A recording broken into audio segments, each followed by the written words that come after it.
सूत जी कहते हैं कि विदुर जी ने जब देखा था महाभारत में कि एक धर्म के विरुद्ध आचरण करने वाला दुर्योधन कोई बात नहीं मान रहा और दुर्योधन का पक्ष महाराज धृतराष्ट्र ले रहे, उसी समय उन्होंने अपनी पद से इस्तीफा दे करके, पद को त्याग करके तीर्थ यात्रा को चले। मैं नहीं देख पाऊंगा दोनों पक्षों का विनाश। तो विदुर जी तीर्थ यात्रा में महर्षि मैत्रेय जी से मिलकर के आत्मज्ञान प्राप्त किया और हस्तिनापुर लौट कर आए। विदुर जी पूर्ण थे, जानने योग्य तत्व को जानने वाले महात्मा। विदुर जी मैत्रेय ऋषि से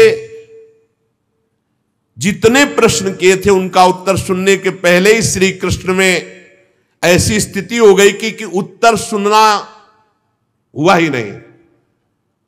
जो उत्तर वो दे रहे थे उसी में स्थित थे वो, ऐसे कि बार सुनाई ही नहीं दिया, उपराम हो गए।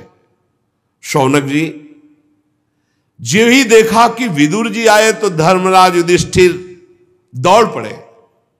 धृतराष्ट्र, युत्सु, संजय, कृपाचार्य, कुंती, गांधारी, द्रौपदी, सुभद्रा, उत्तरा, कृपी, पांडव परिवार सब दौड़ पड़े, मानो मृत शरीर में प्राण आ गए हों। विदुर जी को देखकर सब ने अगवानी की, सब कोई चरणों को प्रणाम कर रहा है, कोई हृदय से लगा रहा है, सबके आंसू बह रहे। युधिष्ठिर जी ने दिव्यासन अर्पित किया, विदुर जी को पूजन किया, भोग पवाया, विश्राम कराया। फिर युधिष्ठिर जी ने विनय से सर झुकाकर सबके सामने कहा, चाचा जी जैसे पक्षी अपने अंडों को पंखों की छाया के नीचे रखकर सेते और बढ़ाते हैं, वैसे आपने बचपन से लेकर अभी तक अपनी कृपा से हमें विपत्तियों से बचाया, हमें पाला पोषा। अब हम आपसे जानना चाहते हैं कि आप जब तीर्थ यात्रा के लिए निकले तो किस वृत्ति से जीवन निर्वाह किया, किन किन तीर्थों में गए, क्योंकि भगवान के प्यारे भक्त तो स्वयं तीर्थ स्वरूप होते हैं। अपने हृदय में विराजमान भगवान को निरंतर चिंतन करते हुए जो प्रकट किए हुए महात्मा है वो तीर्थों में जहां जाते हैं तो तीर्थ को महातीर्थ बना देते हैं। तीर्थे कुर्वन्ति तीर्थानि स्वांता हस्तेन गदाभृता। चाचा जी आप तीर्थ यात्रा करते द्वारिकापुरी भी गए होंगे। भगवान श्री कृष्ण मेरे तो जीवन प्राण आराध्य देव हैं, सुखी है ना?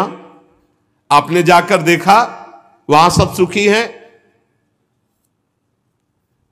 युधिष्ठिर जी के इस प्रकार पूछने पर विदुर जी ने तीर्थों और यदुवंशियों के संबंध में जो कुछ देखा सुना अनुभव किया था क्रम से बतला दिया, पर मुख्य बात नहीं बताई। जब ये विदुर जी लौट करके आए थे तब तक यदुवंशियों का राधेश्याम हो चुका था, उसे गुप्त कर लिया।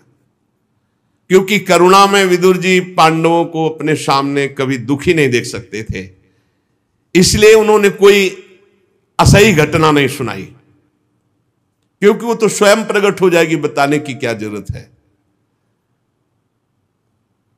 हस्तिनापुर में बड़े सम्मान से विदुर जी कुछ समय तक रहे।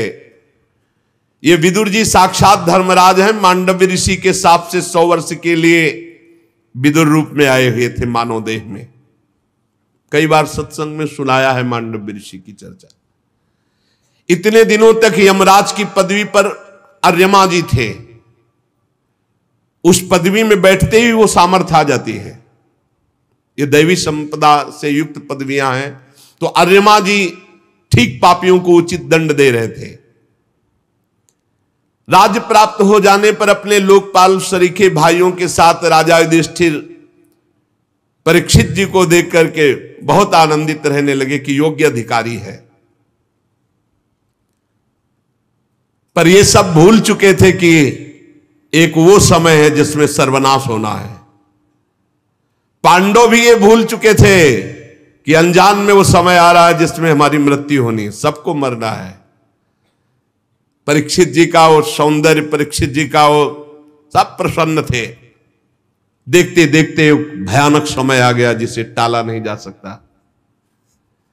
विदुर जी ने देखा काल की गति, धृतराष्ट्र से कहा महाराज अब भी तुम्हारी समझ में नहीं आता।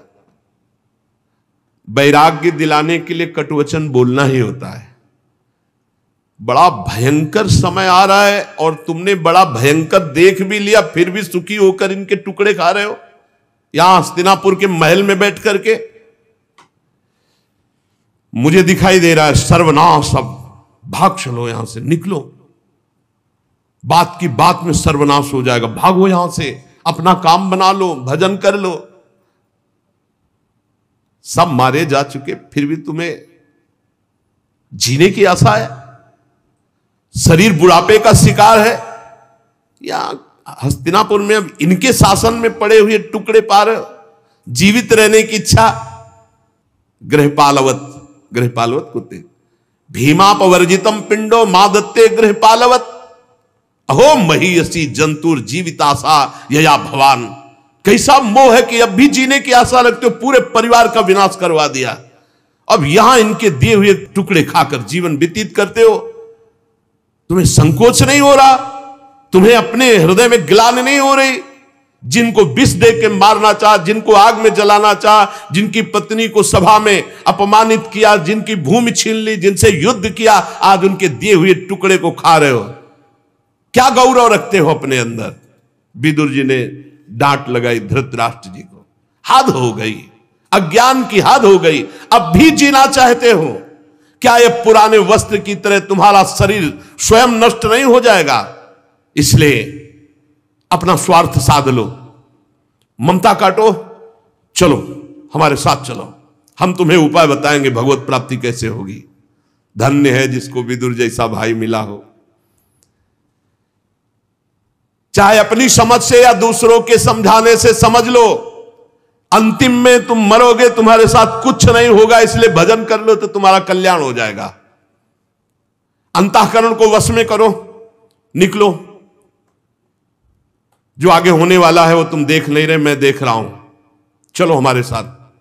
विदुर जी ने धृतराष्ट्र को उत्तराखंड की तरफ, छोटे भाई विदुर जी अंधे राजा धृतराष्ट्र को उनके दिखाए हुए मार्ग से धृतराष्ट्र चल पड़े। जब गांधारी जी ने देखा कि पतिदेव अंतिम यात्रा है, अब लौटना नहीं है, तो जो सन्यासियों को सुख देता है, वीर पुरुषों को लड़ाई के मैदान में अपने शत्रु के द्वारा किए हुए न्यायोचित प्रहार से होता है, वैसा ही पतिव्रता पत्नी को महासुख होता है पति के साथ कष्ट सहने में। उनके पीछे चल दिया। अजात शत्रु युधिष्ठिर प्रातः काल नियम बनाए थे अपने बुजुर्गों को प्रणाम करने का। जो राजमहल में गए, धृतराष्ट्र, विदुर जी, गांधारी, कोई नहीं दिखाई दी। बड़े उद्विग्न चित्त संजय से पूछा, संजय कहां गए मेरे वृद्ध पिता,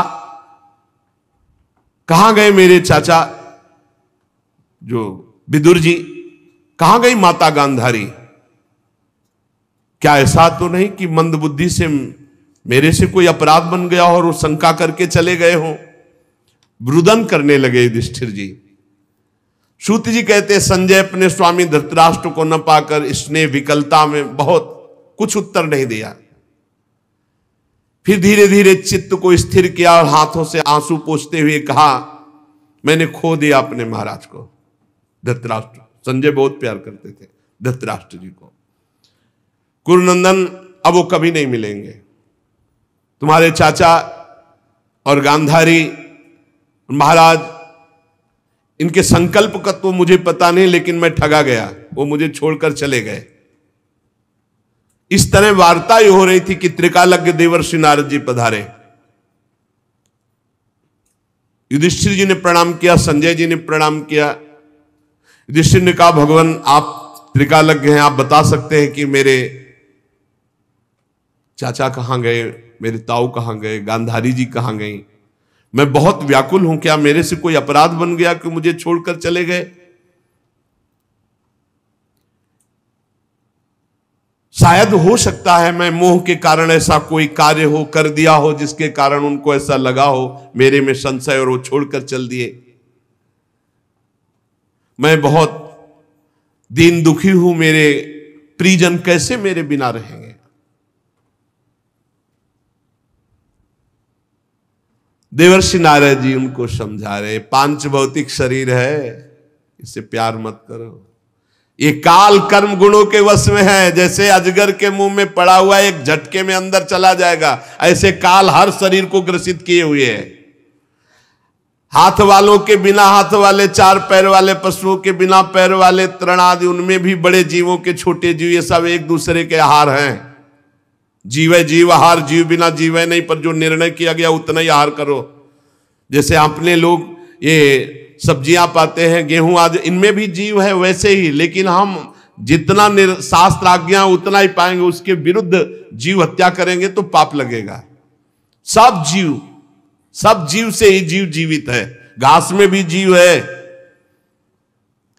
इन समस्त जीवों के बाहर भीतर एकमात्र स्वयं प्रकाश भगवान विराजमान है।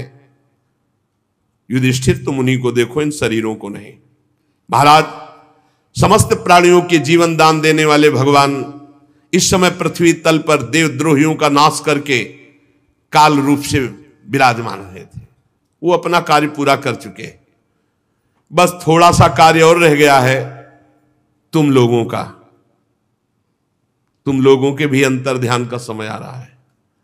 धर्मराज, मैं देख रहा हूं जिनके लिए तुम विकल हो रहे हो, हिमालय के दक्षिण भाग में जहां सप्तऋषि प्रसन्नता के लिए गंगा जी ने अलग अलग 7 धाराओं के रूप में अपने को विभक्त कर दिया, सप्त स्रोत कहते हैं, वहां ले गए हैं विदुर जी धृतराष्ट्र और गांधारी को।